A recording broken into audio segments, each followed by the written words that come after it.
भद्रं कर्णेभिः शृणुयामदेवा भद्रं पश्येमाक्षभिर्यजत्रा स्थिरैरङ्गैस्तस्तुवागंशस्तनूभिः व्यशेमते बहितैर्यदायुः। ॐ शान्ति शान्ति शान्तिः।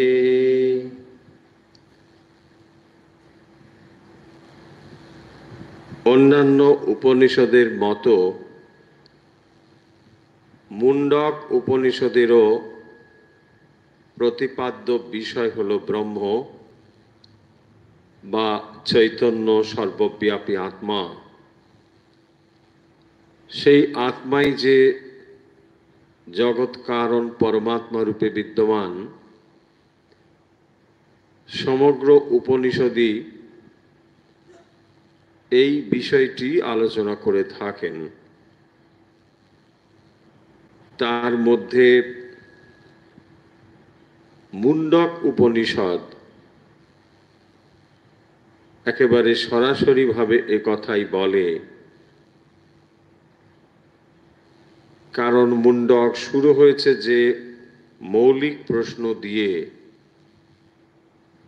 যে বিশ্ব ব্রহ্মাণ্ডে এমন কি জিনিস রয়েছে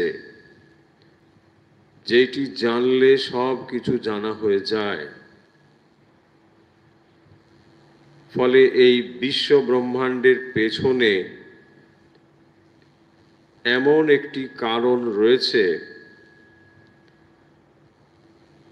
যে এত বৈচিত্র্যের মধ্যেও সেই কারণটি সমস্ত বৈচিত্র্যের মধ্যেও বিদ্যমান,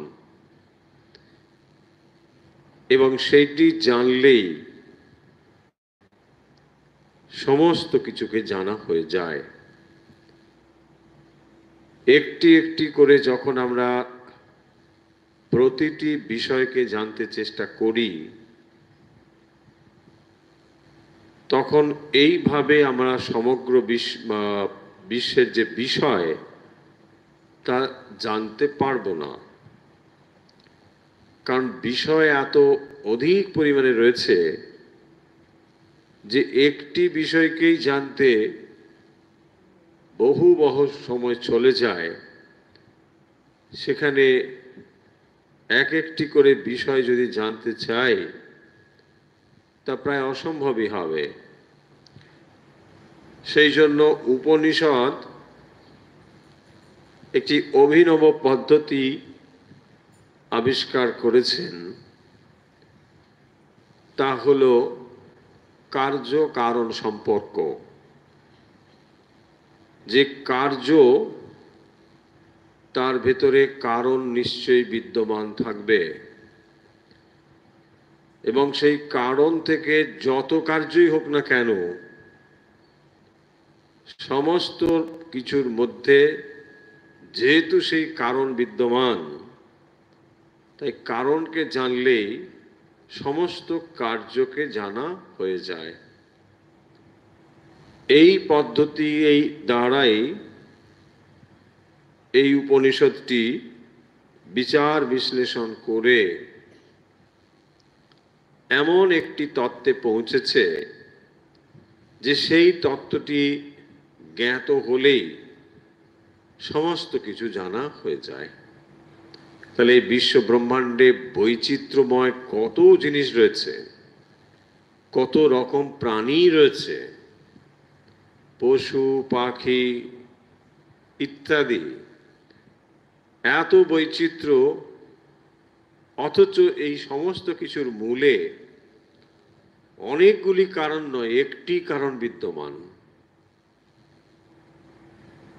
তাই এইখানে জোর দেওয়া হয়েছে যে এই সত্যকে লাভ করলেই সব কিছু জানা হয়ে যাবে, এবং এই সত্যকে একমাত্র জানলেই আমরা সমস্ত সুখ দুঃখের পারে যেতে পারব। যত সময় পর্যন্ত আমরা কারণকে না জানতে পারছি, তত সময় কার্যের দ্বারা যে সুখ দুঃখ ভালো মন্দ ইত্যাদি উৎপন্ন হচ্ছে, এটি চিরকাল হতেই থাকবে। একমাত্র সত্যকে জানলে, সত্য মানে এখানে কারণ, তখন কার্যের ভেতরে যত রকমই বৈচিত্র্য হোক না কেন, সমস্ত বৈচিত্র্য বিবর্জিত ভাবে আপনি কারণকে জানতে পারবেন। যে এক্সাম্পল আমরা বহুবার বলেছি, যে মাটি থেকে ঘট উৎপন্ন হয়েছে, মাটি থেকে আরো অনেক কিছু হতে পারে, কিন্তু যখন আপনি ঘটকে দেখছেন বা আরো তার অন্য কিছুকে দেখছেন, তখন যদি এটা বুঝে যান যে এর কারণ আসলে মাটি, তাহলে ঘট বা অন্য কোনো বিষয়, মাটি নির্মিত যা কিছু, তা আপনার সমস্তই জানা হয়ে গেল। আপনি প্রশ্ন করতে পারেন একটি, যে মাটি একটা উপাদান, সেখান থেকে যে ঘট তৈরি হলো, তাকে আমি রং টং দিয়ে অনেক রকম সুন্দর করেছি, এখন সেটিকে হয়তো মাটি বলে মনে হচ্ছে না। আপনি এমনভাবে রং করেছেন সোনা বলেই মনে হচ্ছে, হতে পারে। এখন আপনি তখন বলতে পারেন যে আমার এটা মাটির, এটা জানলেই কি সব জানা হয়ে গেল? ওই যে ওখানে ভ্যারিয়েশনস ছিল সেটা, এখানেই বলা হচ্ছে যে যত রকম ভাবে বৈচিত্র্য আপনি তৈরি করুন না কেন, কার ভেতরে, ঘটের মধ্যে যত রকম বৈচিত্র্য আপনি করুন না কেন, এটা আসলে একটি কনসেপ্ট, কল্পনা। ঘট রিয়ালিটি নয়, ঘটটা হলো কনসেপ্ট। দুটোর মধ্যে তফাৎটা বুঝুন। কারণ যে ঘট বলে আপনি বলছেন, সেই ঘটটি মৃত্তিকা প্লাস কনসেপ্ট। Y concept? কারণ মাটি হচ্ছে রিয়ালিটি, মাটিটা সত্য। তাহলে ঘটটা কি? ঘটটা মাটির ওপরে একটি কাল্পনিক রূপ। রূপটিকে আমরা কাল্পনিক বলছি, কিন্তু আপনি ঘটটা দেখছেন, তাই না? আপনি তো একটা ঘট যখন স্থূলভাবে দেখেন, ঘট তো দেখছেন, কিন্তু আমরা কাল্পনিক শব্দ তাহলে কেন বলছি? এই জন্য বলছি যে যে ঘটটিকে আপনি একটা আকার দেখছেন, সেই আকারটি আসলে একটা কনসেপ্ট, একটা কনসেপচুয়াল জিনিস। কারণ মাটিটাকে বাদ দিয়ে আপনার এই কনসেপ্টটা দাঁড়ায় না। তাহলে উপাদান সংযুক্ত না হলে আকৃতি দাঁড়ায় না। এই জন্য এটাকে কনসেপ্ট বলা হচ্ছে। একটা রিয়েলিটির উপরে কনসেপ্ট। দেখুন, রিয়েলিটি কোনটা? মাটি। কনসেপ্ট কোনটা? বোঝা গেল?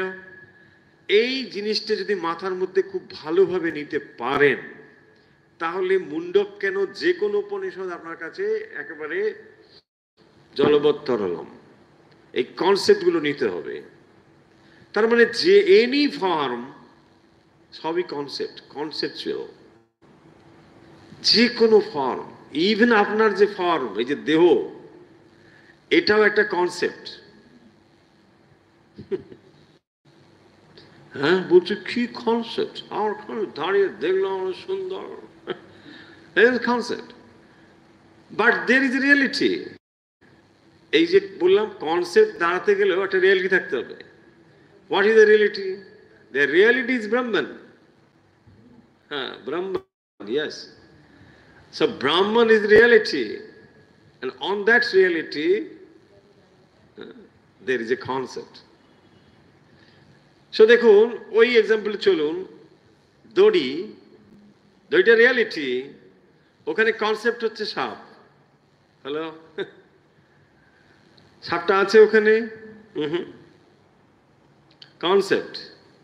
ভয় পাচ্ছেন আপনি, হেই, বোঝা যাচ্ছে না কথাগুলো? সো একটা রিয়ালিটি ওখানে আছে, বাট রিয়ালিটিটাকে আপনি যখনই জানতে পারছেন না, তখন আপনি নানা রকম ভাবে, বাট উত্তর একটাই, উত্তর অনেক নয়, একটাই উত্তর, রিয়ালিটি ওয়ান। কিন্তু যখনই আপনি বিভ্রান্ত হচ্ছেন, নানাভাবে বিভ্রান্ত হচ্ছেন, সেটা মানে বহু রকম ভাবে হতে পারে। ঘট একটাই আছে, কিন্তু আপনার দেখে মনে হচ্ছে না ওটা সোনার কলসি, মাটির ঘট, কারণ কালার করে দেওয়া হয়েছে সোনার মতো, ধরুন, তাই না? বা আরো কিছু নানা কিছু আপনি ভাবছেন। তার মানে একটাই উত্তর, রিয়েলিটি হচ্ছে ওয়ান, মাটি। এবারে আপনি কনসেপ্ট যখন লাগাচ্ছেন, কত রকম লাগাচ্ছেন।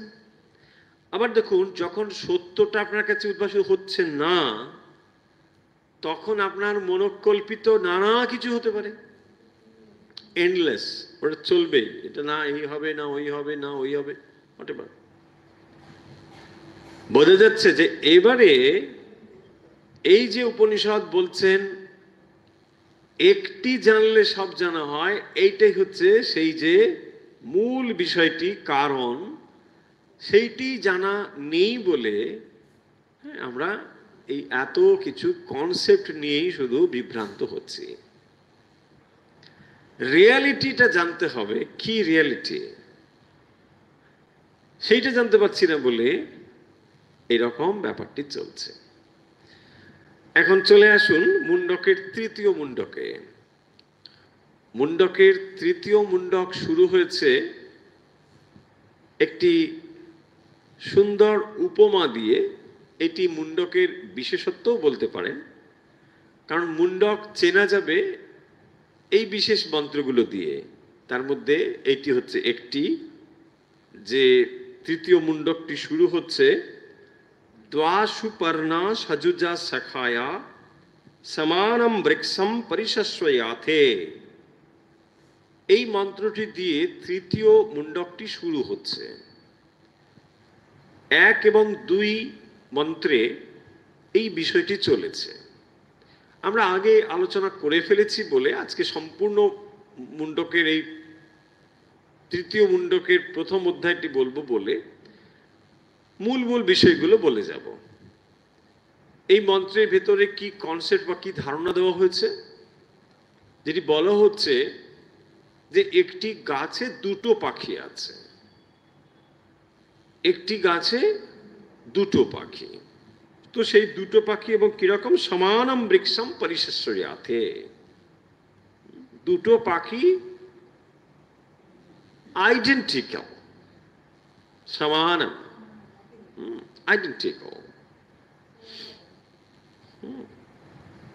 অ্যাকচুয়ালি আইডেন্টিক্যালও নয়। ওয়াই আইডেন্টিক্যাল নয়?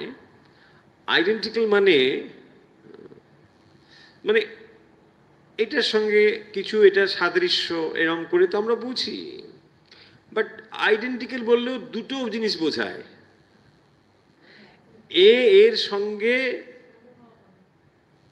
সমান, মানে দুটো জিনিস এ সমান এ, আমরা যেমন দুটো ত্রিভুজের সঙ্গে সম দেখাচ্ছি। সো এই কোণটা এই কোণের সঙ্গে সমান, ওই কোণটা ওই সঙ্গে সমান, আমার সর্বসম ন, এখানে দুটো নেই, একটাই আছে। রিয়ালিটি কোনো দুটো হতে পারে না, এটাই বুঝতে হবে। রিয়ালিটি কখনো দুটো হবে না, একটাই রিয়ালিটি। বাকি দুটো নেই, একটাই। কিন্তু যেন দুটো বলে মনে হচ্ছে, সেই জন্যই সমানম বলা হয়েছে এখানে। আর দিয়ে কি দিয়ে বোঝাবে বলুন? আর তো বোঝানোর কিছু নেই, সেই জন্য এটাকে এভাবেই বলা হয়েছে। কিন্তু বাস্তবিক যখন এই পাখিটি ফল টল খেতে খেতে, সেটা মিষ্টি অথবা ভালো, মানে তেতো অথবা ভালো, অবশেষে সে বুঝতে পারবে যে এই পাখিটি কোনো কিছু না খেয়েও আনন্দে ভরপুর রয়েছে। তো তখন সে দেখবে যে আসলে সেখানে একটি পাখি চিরকাল ছিল, দুটো পাখি নয়।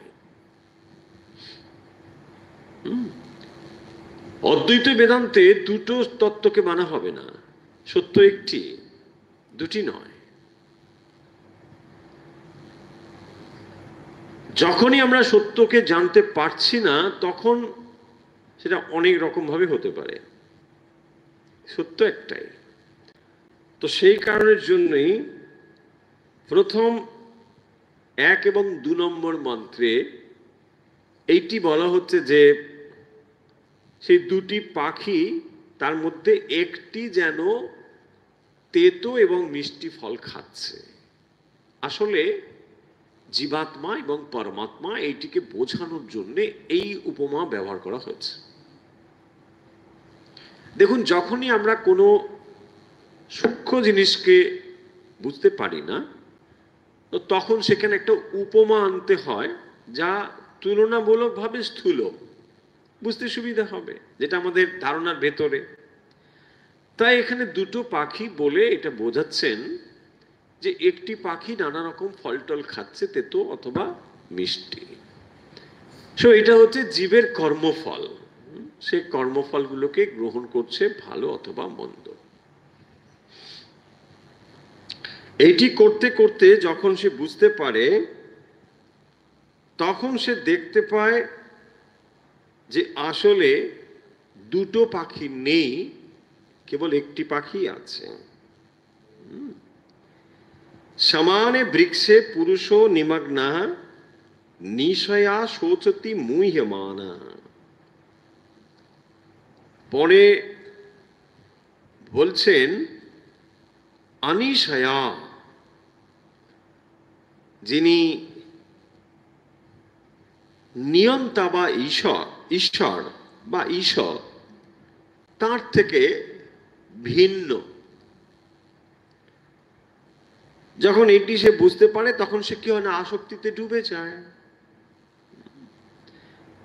কারণ যখন সে পরম সত্তার সঙ্গে এক আছে তখন সে তো পূর্ণই, তার অভাববোধ থাকবে না, সে পূর্ণত্বই তার স্বরূপ। যখনই সে ঈশ্বর থেকে আলাদা নিজে অনুভব করছে তখনই তার ডিজায়ার তৈরি হচ্ছে, এছাড়া তার ডিজায়ার হবে না। যখনই সে পরমাত্মা পরম চৈতন্যর সঙ্গে এক হয়ে রয়েছে তখন তার ডিজায়ার থাকতে পারে না। ডিজায়ার যখনই তৈরি হচ্ছে তখন সে জীবাত্মা, স্বরূপ জ্ঞান তখন তার নেই। সেইটি বলছেন এখানে যে একই রকম ভাবে এই সংসারে আসক্ত হয়ে জীব কি হয়, সুখ দুঃখ ভোগ করে।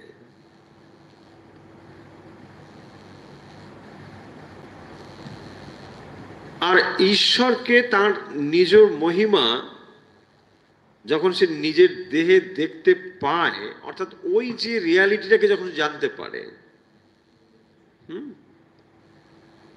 তাহলে জীবাত্মা যখন, এখানে দেখুন দুটো প্রশ্ন উঠতে পারে আপনাদের মনে, যে তাহলে জীবাত্মা কি সত্যি সত্যি আছে? জীবাত্মা বলে সত্যি কিছু নেই। যদি দুটো হতো তাহলে দুটো এক হলো, এ কথাটা হতে পারত, কিন্তু দুটো বলে নেই। তাহলে যেটা নেই কোনোদিন সেটা এক হবে কি করে?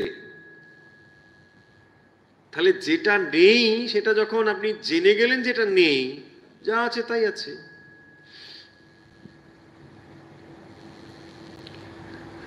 এমন নয় যে জীবাত্মা পরমাত্মাতে গিয়ে মিলে গেল। টেকনিক্যালি ডিফারেন্সটা বুঝুন। যদি বলা হতো জীবাত্মা পরমাত্মাতে গিয়ে মিলে গেলেন, তাহলে আমরা দ্বৈত ভাবকে মানছি, দুটো মানছি। তাহলে জীবাত্মাও আছেন, পরমাত্মাও আছেন না। অদ্বৈত বেদান্ত সে কথা বলবে না, একমাত্র পরমাত্মাই আছেন।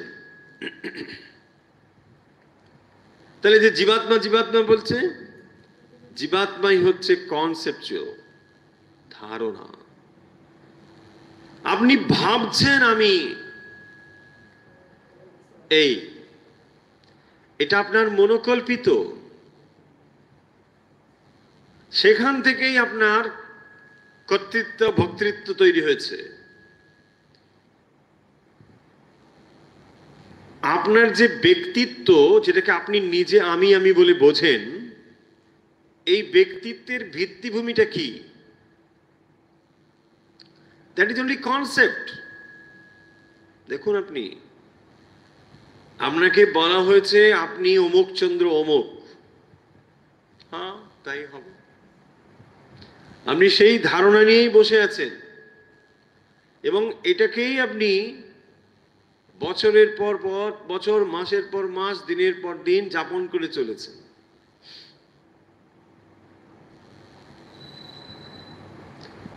এবং তার ফলে আপনার স্বরূপটা কি, একটির পর একটি ঢাকা পড়ে গেছে। তাই আপনার আজ মনে হচ্ছে যে না, আমি একটা আলাদা কনসেপ্ট। সে ন, দেখুন কোন জায়গায় ভালো করে বুঝুন। মানে কনসেপ্ট মিনস আপনি আলাদা entity. No, you are not different entity. Concept not entity. দেখুন কিরকম, ধরুন যখন বলো একটা ঘট, সেটাকে রং টং করে দিয়ে অনেক রকম করে আরো সুন্দর মালা টালা পরিয়ে আরো ভালো করা হচ্ছে। তাই যত বৈচিত্র্য ওখানে নিয়ে আসা হচ্ছে, তত কি মনে হচ্ছে যে এটা বোধহয় রিয়ালিটি থেকে অনেক দূরে, এটা ঠিক নয়, এটা কোনোভাবেই মাটি হতে পারে না। তখন যেন দুটো এন্টিটি মনে হচ্ছে, যে এটা মাটি একটা এন্টিটি, ঘট আর একটা এন্টিটি, তাই না? তার মানে ঘটটা ভাঙলো, এবারে মাটি হয়ে গেল। নো, ওটা তখনও মাটি আছে। ভালো করে পয়েন্টটা কিন্তু খেয়াল করতে হবে। ওটা তখনও মাটি আছেই। তাহলে যেটা ফলস এন্টিটি ঘট, এটা ফলস, ওটা ফলস।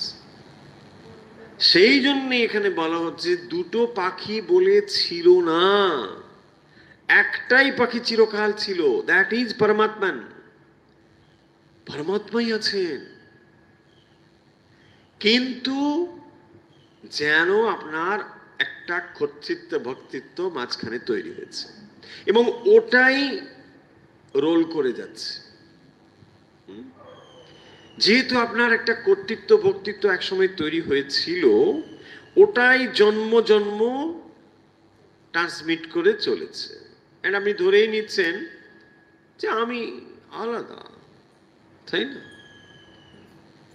ঘট এখন বুঝতে শুরু করেছে যে ন, আমি কোনো দিন থেকে মাটি নয়, আমি একদম আলাদাই। দেখো আমার গাত্রবর্ণ স্বর্ণময়, আমি কি করে মাটি হতে পারি? মাটিটা কোনো কুৎসিত কদাকার। But innermost reality is you are the clay, তাই না?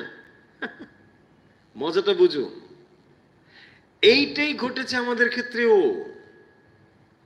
কিছুতেই বুঝতে পারছি না। এখানে এই দুটো, একটা পাখি ফল খাচ্ছে তেতো মিষ্টি, আর একটা কিছু খাচ্ছে না, কিন্তু সে হ্যাপি, খুব আনন্দিত আছে।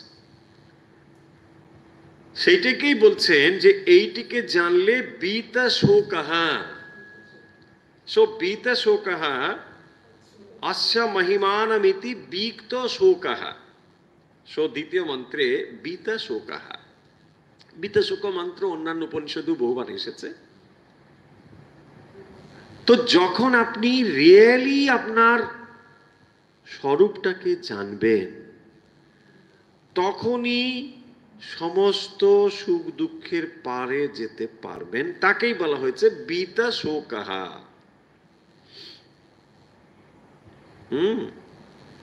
স্বরূপত যেটা, যখন সেটাই আপনি জানবেন, তখন তার সঙ্গে যেগুলো যেগুলো যুক্ত হয়েছিল বা বিযুক্ত হয়েছিল এবং যার ফলে সুখ অথবা দুঃখ তৈরি করেছিল, এগুলোকে বাদ দিয়ে আপনি রিয়ালিটিটাকে বুঝতে পেরে যাবেন। ও, এটাই রিয়ালিটি। ইয়াস, হয়েছে। এই অবস্থাটাকে বলে বিত শোকাহা। সমস্ত শোকের পারে তখন আপনি যেতে পারবেন। তাহলে সমস্ত দুঃখের পারে যাওয়ার জন্য কি জানতে হবে আপনাকে? আপনার স্বরূপটাকে জানতে হবে।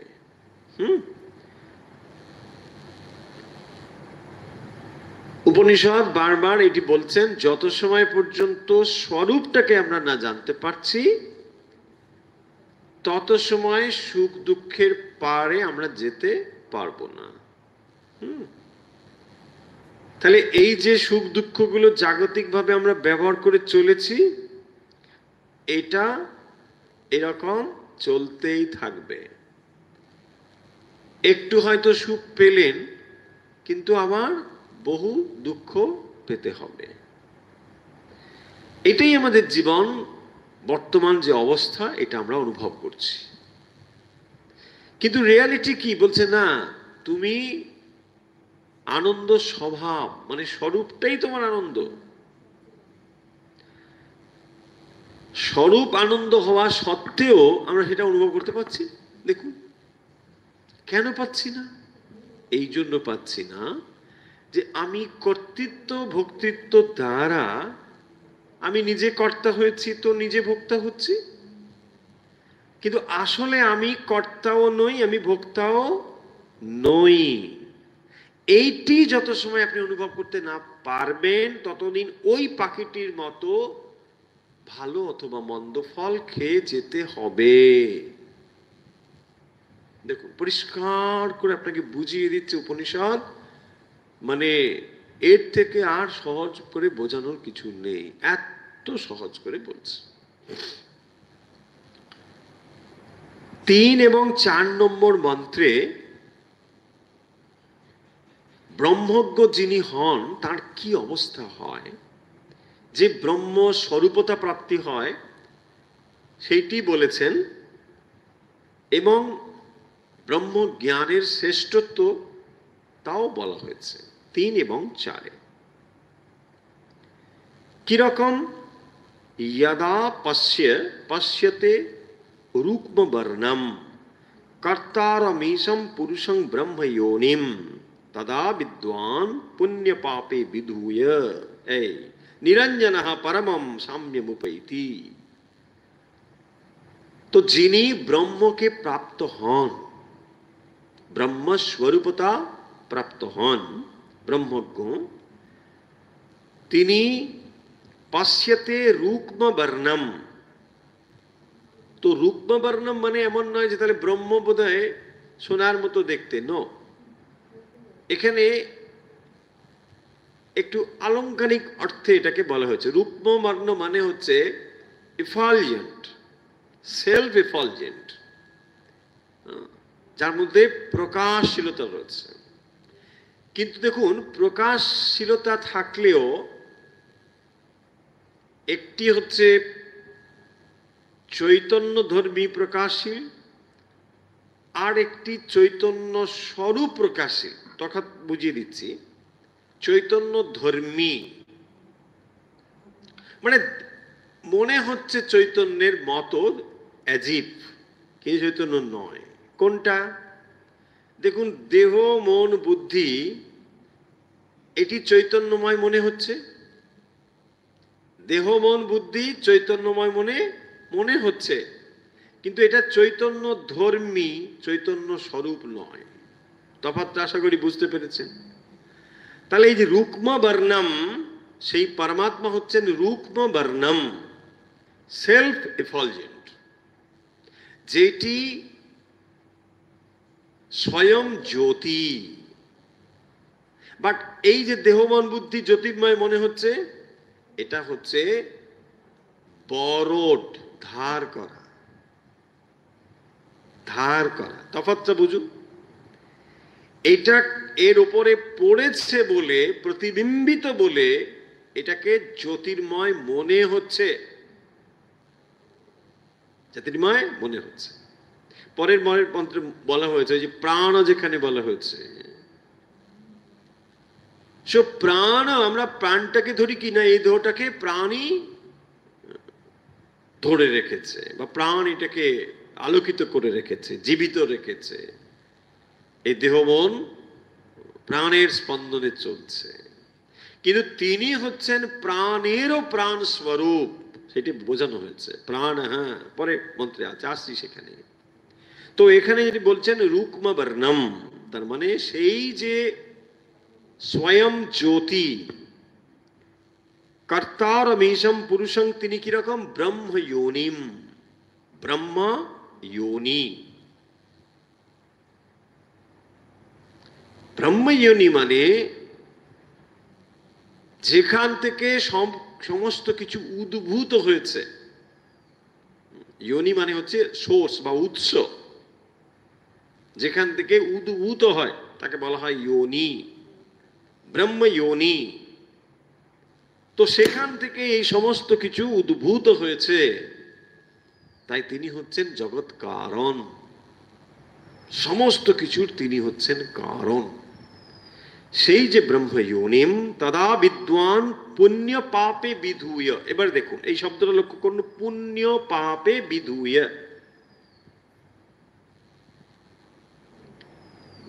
শুধু পুণ্য নয়, পুণ্য পাপে, দুটো, পাপ পুণ্য বিধুয়। অর্থাৎ এখানে পাপও নেই পুণ্য নেই, দুটোকে, রিয়ালিটি কিন্তু না পাপ না পুণ্য।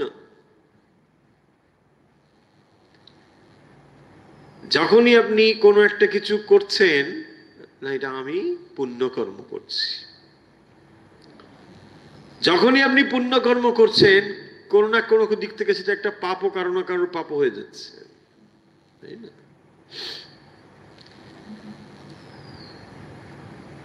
এই জগতে এমন কিছু কাজ নেই যা কেবলই পুণ্যে ভরা, আবার এমন কোনো কাজ নেই যা কেবল পাপে ভরা, হতে পারে না। প্রবল পাপের মধ্যেও কোনো না কোনো পুণ্য কাজ অবশ্যই হচ্ছে। রিয়ালিটির কাছে পৌঁছতে গেলে সেটা পাপ ও পুণ্য সেখানে সমূলে নিরাশ হবে। ওই কথাটি ভগবদ গীতাতে বলা হচ্ছে সর্বধর্মান পরিত্যজ্য, নট ধর্ম মিন রিলিজিয়ন, নো। ধর্ম মানে হচ্ছে পাপ পুণ্য।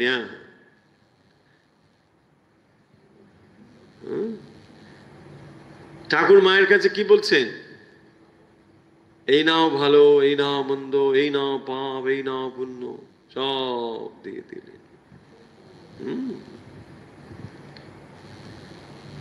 তখনই আপনার রিয়ালিটিটা আসবে, এবং সেটাকেই বলা হয়েছে নিরঞ্জনঃ পরমম, দ্যাট ইজ অ্যাবসলিউট পরমম, অ্যান্ড নিরঞ্জনঃ অঞ্জন রহিতা। তাহলে ব্রহ্ম জ্ঞান বা ব্রহ্মস্বরূপতা কি 3 নম্বর মন্ত্রে, এবং একই জিনিস 4 নম্বর মন্ত্রে বলা হয়েছে, যে ব্রহ্মস্বরূপতা প্রাপ্ত হলে কি হয়। প্রাণ এষ সর্বভূতের বিভাতি বিজানান বিদ্বান ভবতে নাতিবাদী। আরো বলা হচ্ছে ওই মন্ত্রটিতে যে তিনি প্রাণ এষ ইয়া সর্বভূতের বিভাতি, সর্বভূতের বিভাতি, সমস্ত কিছুকে, প্রাণীকে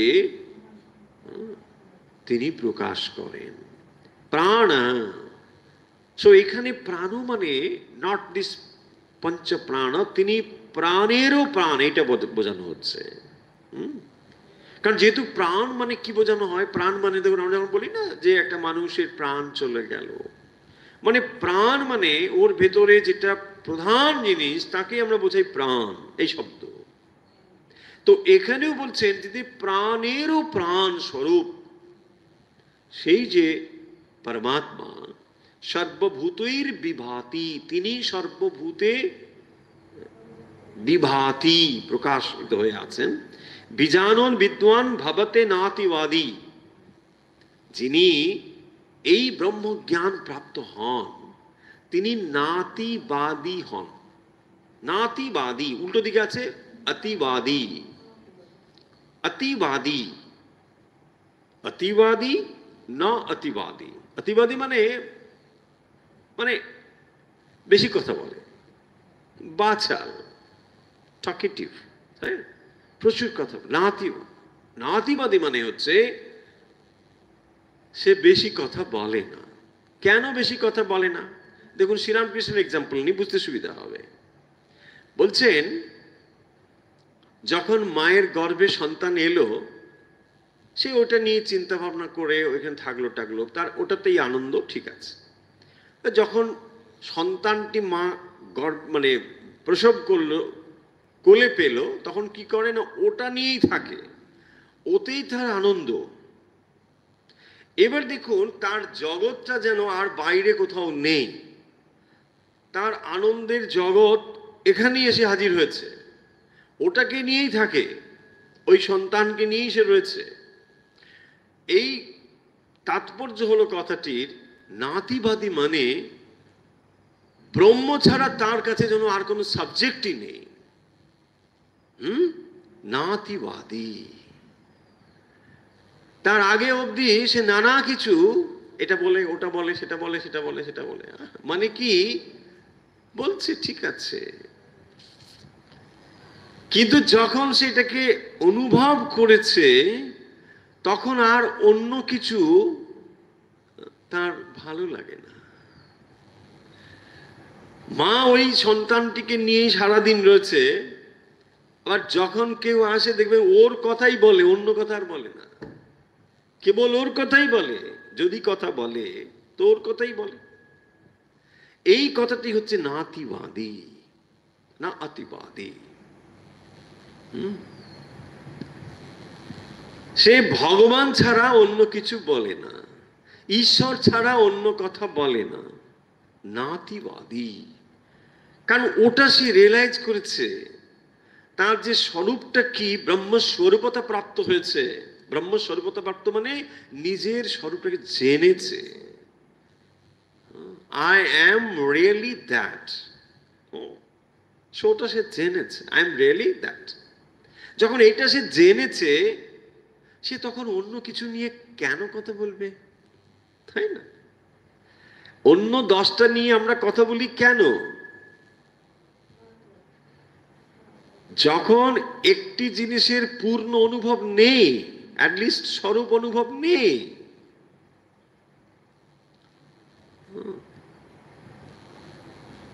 সেই জন্যে চৈতন্য মহাপ্রভুর কথাতে আছে দেখবেন,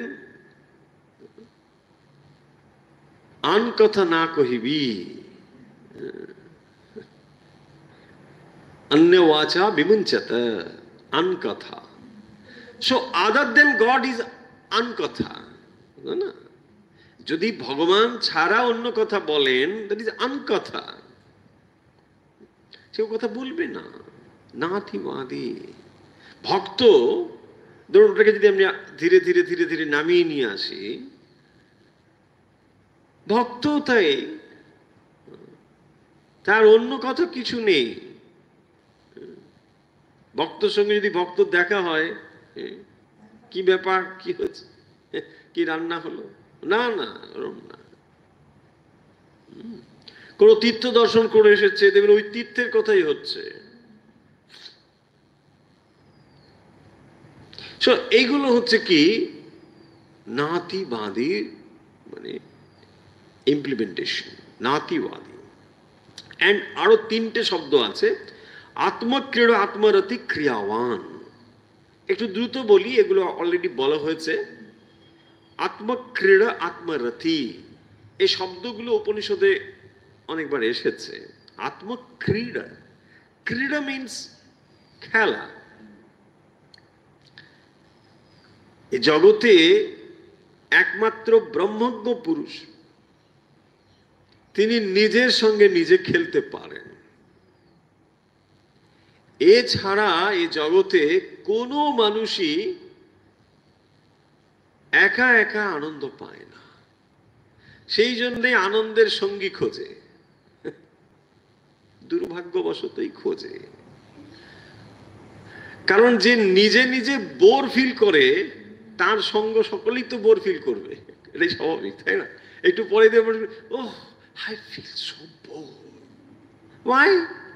আপনি নিজে নিজের কাছে বোর ফিল করছেন, তো আপনার সঙ্গ পেলে সে কি আনন্দিত হবে? সেও বোর হয়ে যাবে। নিজে নিজে একটু পরে বোর হয়ে যায়, বোরিং, ভালো লাগছে না। একমাত্র ব্রহ্মজ্ঞ পুরুষই হচ্ছেন আত্মরতি, আত্মক্রীড়া। তার ক্রীড়ার জন্যে, আনন্দের জন্যে কোনো কিছুই দরকার হয় না। একমাত্র ব্রহ্মজ্ঞানী। এছাড়া সকলেরই দেখবেন কোনো না কোনো একটা বিষয়, বস্তু বা কিছুর একটা উপলক্ষ দরকারই দরকার। তাকেই বলা হচ্ছে। তাহলে ব্রহ্মজ্ঞানী কেমন হন? আত্মক্রীড়া এন্ড আত্মরতি, দুটো কাছাকাছি শব্দ কিন্তু একটু ডিফারেন্স রয়েছে এর মধ্যে। আত্মক্রীড়া, আত্মরতি, একটির মধ্যে যেন একটা বিষয় সংযুক্ত একটা ব্যাপার রয়েছে, আবার আত্মরতিতে কেবল আনন্দের অনুভব রয়েছে। যেমন দেখুন, আমরা যদি স্থূল উপমা নিই তাহলে বুঝতে পারবো। একটি খাবার খেলে একজনের ভালো লাগলো, খাবারটা সে খেলো, ভালো লাগলো, এই পার্টিকুলার খাবার ভালো। আত্মরতিটা হচ্ছে খাবারের দরকার নেই, কেবল চিন্তা করলেই আনন্দ হচ্ছে, তাই না? এটা যে আত্মরতি, আমরা আত্মক্রীড়ার মধ্যে ডিফারেন্স।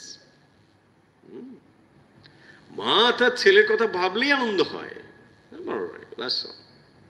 বা প্রেমিক তার প্রেমিকার কথা ভাবলেই আনন্দ হয়। এখানে কাছাকাছি আসার দরকার নেই। এই দুটো শব্দ এই জন্যই দেওয়া হয়েছে এখানে, একটা আত্মক্রীড়া আর একটা আত্মরথি। এন্ড তারপরে শব্দটি আরো আশ্চর্যজনক, ক্রিয়াবান। ক্রিয়াবান, ক্রিয়ামান মানে আমরা সাধারণত মানে কর্ম, ক্রিয়া। তো এখানে কেন ক্রিয়াবান বলবে? আচ্ছা, সে তো জ্ঞান লাভ করেছে, যিনি আত্মজ্ঞান লাভ করেছেন তিনি আবার ক্রিয়াবান হবেন কেন? প্রশ্ন আসতে পারে না? যিনি আত্মজ্ঞান লাভ করেছেন তার তো ক্রিয়া শেষ হয়েছে, তিনি তো জ্ঞান প্রাপ্ত হয়েছেন, তাহলে তিনি কেন ক্রিয়াবান হবেন? মিনিংটা লক্ষ্য করুন। ক্রিয়াবান মানে একমাত্র তিনি জানেন তিনি ক্রিয়াবান। কিরকম? কারণ তিনি আত্মস্বরূপে জেনেছেন, তিনি জেনেছেন আমি পরমাত্মা, এন্ড পরমাত্মা হচ্ছে একমাত্র ক্রিয়াবান, তিনিই কর্তা। জীবাত্মা যত সময় আছেন অহংকৃত হয়ে, তখন তিনি কর্তা, সকলেই আমরা বুঝি আমরা সব কর্তা। একমাত্র আত্মজ্ঞান পুরুষই জানেন যে পরমাত্মাই হচ্ছে ক্রিয়াবান, তিনি ক্রিয়াবান নন। বোঝা গেল তফাৎটা? যিনি আত্মজ্ঞান লাভ করেছেন তিনি জানেন যে আত্মা, পরমাত্মাই হচ্ছেন ক্রিয়াবান। অহংকার নেই তো, আত্মজ্ঞানীর অহংকার শূন্য হয়েছে। তাহলে অহংকার যত সময় রয়েছে জীব, তত সময় সে কর্তৃত্ব ভক্তিত্ব রয়েছে। তাই ক্রিয়াবান শব্দটি যদি যথার্থ অর্থ হয়, এই আত্মজ্ঞানী পুরুষই জানেন যে তিনি ক্রিয়াবান। কে? পরমাত্মা। তাহলে পরমাত্মাই হচ্ছে অ্যাকচুয়ালি কর্তা। কর্তা মানে তার কর্তৃত্ব আছে বলে কর্তা নয়, তার উপস্থিতিতেই কর্ম সম্পাদিত হয়, সেই জন্য তিনি কর্তা। পরমাত্মা উপস্থিতি মাত্রেই কর্তৃত্ব সম্পাদিত হয়, আর জীব মনে করে আমি করছি। বুঝুন, জীব মনে করে আমি করছি, কিন্তু পরমাত্মা উপস্থিতিতেই কর্তা মানে ক্রিয়া সম্পাদিত হয়। আমরা একটা এক্সাম্পল দিয়েছিলাম না, ট্রেনের মধ্যে একজন মাথায় বোঝা নিয়ে দাঁড়িয়ে আছে, তো ট্রেন কি করছে, ওই লোকটিকেও নিয়ে যাচ্ছে, বোঝাটিকেও নিয়ে যাচ্ছে, কিন্তু মাথায় সে নিজে বোঝা নিয়ে কর্তৃত্ব সংযুক্ত আছে বলে কষ্ট ভোগ করে চলেছে। দেখুন কি অবস্থাটা, আমাদের অবস্থা একই রকম। আমরা ও বাবা পারি না, কি কঠোর। তো ভগবান কি বলছেন, আরে আমি তো সব বয়ে নিয়ে যাচ্ছি, কিন্তু ওই যে বোঝাটা রাখতে পারছি না, কোথায় রাখবো, জায়গা নিয়ে এত লোকজন, তাই না? বোঝাটা রেখে দিলেই হয়, ট্রেন এত কিছু নিয়ে যাচ্ছে, বলছে না রাখবো কোথায়, মাথায় রাখি। রাখো মাথায়, তাই না? এক্স্যাক্টলি এটাই হচ্ছে। তার মানে যত সময় পর্যন্ত আমি কর্তা আমি ভোক্তা, তত সময় ক্রিয়াবান শব্দটি বোঝা হয়নি। ক্রিয়াবান মানে হচ্ছে ব্রহ্মজ্ঞানী, তিনি জানেন একমাত্র পরমাত্মাই হচ্ছেন ক্রিয়াবান। বোঝা গেল? চলুন দ্রুত যেতে হবে, নাহলে তো দেখছি আর শেষ হবে না। হ্যাঁ, যেতেই হবে, তাড়াতাড়ি যেতে হবে। এরপরে 5 এবং 6 সত্যের কথা বলেছেন। এটা একটু সহজ, তাড়াতাড়ি শেষ করে দেবো। এখানে সত্যের প্রশংসা করা হয়েছে। সত্যেন লভ্য তপসা ইয়েষ আত্মা, এই যে কথাগুলো বলা হলো, তার মানে ব্রহ্মজ্ঞান বলা হলো, ব্রহ্মজ্ঞ কেমন অনুভব করেন সে কথা বলা হলো। এবারে যেন একটা তপস্যার কথা বলছেন, যে আচ্ছা কি করে এটা লাভ করব। আলটিমেট রিয়ালিটি বললেন, ব্রহ্মজ্ঞ কিরকম অনুভব করে এটা বললেন। এখন বলছেন যে তুমি এটা কি করে লাভ করতে পারো, তপস্যাটা কি, কিভাবে হবে। বলছে অনেক রকম তপস্যার কথা অন্যত্র বলা টলা হয়েছে, এখানে যেটি বলতে চাইছে সেটা মূলত সত্য, সত্যে না। বাকি দেখুন, সম্যক জ্ঞানেন ব্রহ্মচর্যেন নিত্যম শুভ্র স্খিনাদোষা, সমস্ত কিছুতে জোর দেওয়া হয়েছে সত্যে না। সমস্ত কিছু সত্যের উপর দাঁড়িয়ে আছে। তাই 5 এবং 6 তত্ত্বজ্ঞানের সহকারী তপস্যা হচ্ছে সত্য সাধন, সত্যাদি সাধন এবং তার প্রশংসা বলা হয়েছে। দেখুন শ্রীরামকৃষ্ণ সব দিলেন, সত্য দিতে পারলেন না, কারণ সত্য দিলে যে দিলাম এটাও দাঁড়াতে পারে না। তাই সত্যের এত মূল্য দেওয়া হয়েছে। উপনিষদে দেখুন স্বয়ং এখানে সত্যের প্রশংসা করছেন। সত্য পালন কলির তপস্যা, তাই না? সত্য হচ্ছে কলির তপস্যা। সত্য হচ্ছে ভগবানের স্বরূপ, যে সত্যকে ধরে আছে সে ভগবানকে ধরে আছে, এসব নানা কথা রয়েছে। সো এখানে সত্যের প্রশংসা করে ইয়ম পশ্যন্তি যতয়া স্খিনদোষা এই কথা বলেছেন। এমনকি পরের মন্ত্র 6 নম্বর, সেখানেও এই সত্যের কথা বলেছেন, বিখ্যাত সেই কথা, সত্যমেব জয়তে না নৃতম, সত্যমেব জয়তে ন অমৃতম, অনৃতম মানে মিথ্যা নয়, ন অনৃতম সত্যমেব জয়তে, সত্যের জয় হয়। তো এই যে সত্যের প্রশংসা, এবং যারা এই সত্য পথকে অবলম্বন করে থাকেন তারা দেবযান মার্গে গমন করেন। তাহলে সত্যকে অবলম্বন করে যদি কেউ এখানে থাকেন, মানে সারা জীবন যদি সত্যকে ধরে থাকেন, যদি তিনি এই জন্মে ব্রহ্মজ্ঞ নাও হতে পারেন, তিনি কিন্তু দেবযান মার্গে গমন করবেন শরীর ত্যাগের পর, যদি সত্যকে ধরে থাকেন। এবং এই দেবযান মার্গের কথা আমরা অন্যত্র পড়েছি, অন্য উপনিষদে। সেখানে দেবতারা কি করেন, যারা এই দেবযান মার্গে গমন করেন মৃত্যুর পরে, তাদেরকে সত্য লোকে তারা আহ্বান করেন, এহি এহি বলে তাদেরকে যেন আহ্বান করেন, ডাকেন, আসুন আপনারা, আসুন আসুন, আপনারা সব সত্যের পথে আসুন। মানে অলরেডি তারা সেখানে পৌঁছে গিয়েছেন। সেই লোকে যারা গমন করছেন তাদেরকে তারা এইভাবে ডেকে নিয়ে যান। সত্যের প্রশংসা তাহলে এখানে বুঝতেই পারা যাচ্ছে যে সত্যকে ধরে থাকলে তার যে এত মূল্য সেটি এখানে বলা হয়েছে।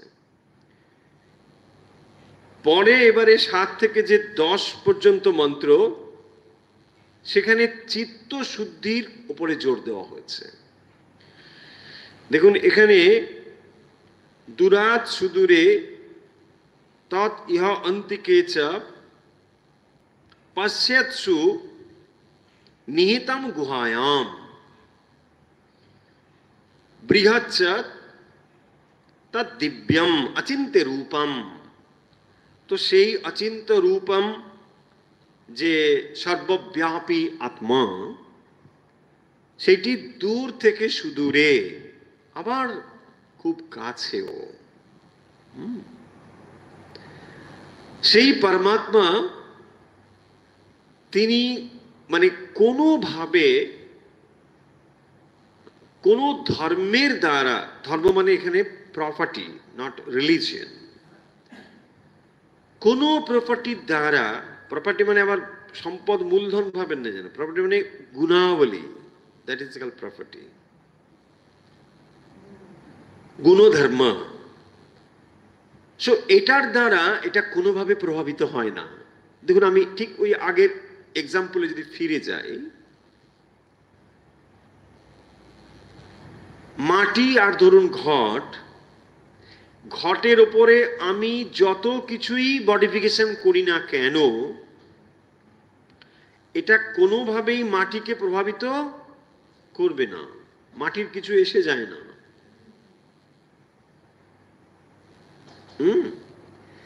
এর উপরে যত কিছু করি না কেন, এটা কোনো কিছু এর উপরে এসে যাবে না,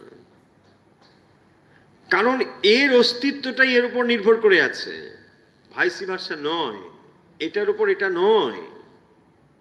সমুদ্রের ঢেউ ঢেউর সমুদ্র নয়। দেখুন সমুদ্রের ঢেউ মানে ঢেউ সমুদ্রের উপর নির্ভরশীল, নট উল্টো দিক থেকে। পরিষ্কার না? তার মানে এখানে যত রকম মডিফিকেশন করি না কেন, তার জন্য রিয়ালিটি যেটা, তার কোনো রকম তফাৎটা হয় না।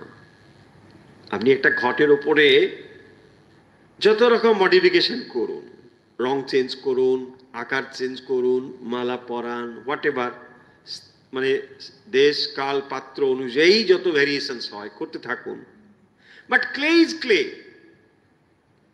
তার কোন রকম পরিবর্তন হবে? কোন রকম পরিবর্তন হবে না। সেই জন্য যিনি ব্রহ্মজ্ঞানী, তিনি যেমন ভাবেই লোক ব্যবহার করুক না কেন, তার ব্রহ্মজ্ঞানের কোন রকম তফাৎ হবে না, কোন রকম তফাৎ হবে না। সেই আচার্য শঙ্কর ভাই সুন্দর কয়েকটি লাইন আছে, তিনি বলছেন যে যোগ রত বা ভোগ রত বা, কেউ যদি যোগী হয়, ধরুন পরম যোগী, তিনি যোগ সাধন করছেন, সংযম করছেন, আবার ভোগ রত বা, তিনি পরম বিষয় ভোগ করছেন, সঙ্গরত বা সঙ্গবিহীনা, সঙ্গরত বা সঙ্গবিহীনা। আবার বলছেন এই যে বিপরীত জিনিসগুলো যেমন ভাবেই তার জীবনে ঘটুক না কেন, যিনি ব্রহ্মজ্ঞ পুরুষ, সবার না, যস্য ব্রহ্মণি রমতে চিত্তম, যার চিত্ত সর্বদাই ব্রহ্মে রমতে রয়েছে, নন্দতি নন্দতি নন্দতি এব, তিনি সর্বদাই আনন্দে বিরাজ করছেন। আচার্য শঙ্করের এটি লাইন। যোগরতো বা ভোগরতো বা সঙ্গরতো বা সঙ্গবিহীনা যস্যা ব্রহ্মণি রমতে চিত্তম নন্দতি নন্দতি নন্দতি এব। তিনি সর্বদাই আছেন। এর দ্বারা কি বলতে চাইছেন? যে যত রকম মডিফিকেশন অল্টারনেশন, এটাই বলছেন ভোগরত বা যোগরত। তিনি যোগী হন, ভোগী হন, যা কিছু হন, তার ব্রহ্মজ্ঞানের কোনো তফাৎ হবে না। কারণ এটি এর থেকে সম্পূর্ণ আলাদা। রিয়ালিটি যেটা রিয়ালিটি, এটাকে আপনি কোনোভাবেই চেঞ্জ করতে পারবেন না। যেটা চেঞ্জ করতে পারেন, দ্যাট ইজ কনসেপ্ট। ঘট, মাটি কোনো চেঞ্জ করতে পারবেন না, ঘট চেঞ্জ করতে পারবেন। অনলি আপনি এটা করছেন মডিফিকেশন, এই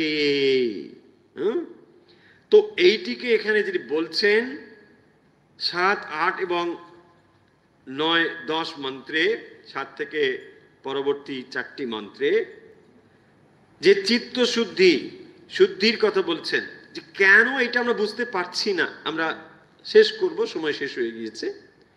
এই 4টি মন্ত্রের ভেতরে যে বলা হচ্ছে যে এই তো রিয়ালিটি আমরা ধারণা করতে পারলাম যে একটা রিয়ালিটি রয়েছে, তার উপরে আমাদের জীবাত্মা, এই আমরা ফিল করছি অ্যাজ ইফ আমি আমি আমি আমি করছি, কর্তৃত্ব ভক্তিত্ব।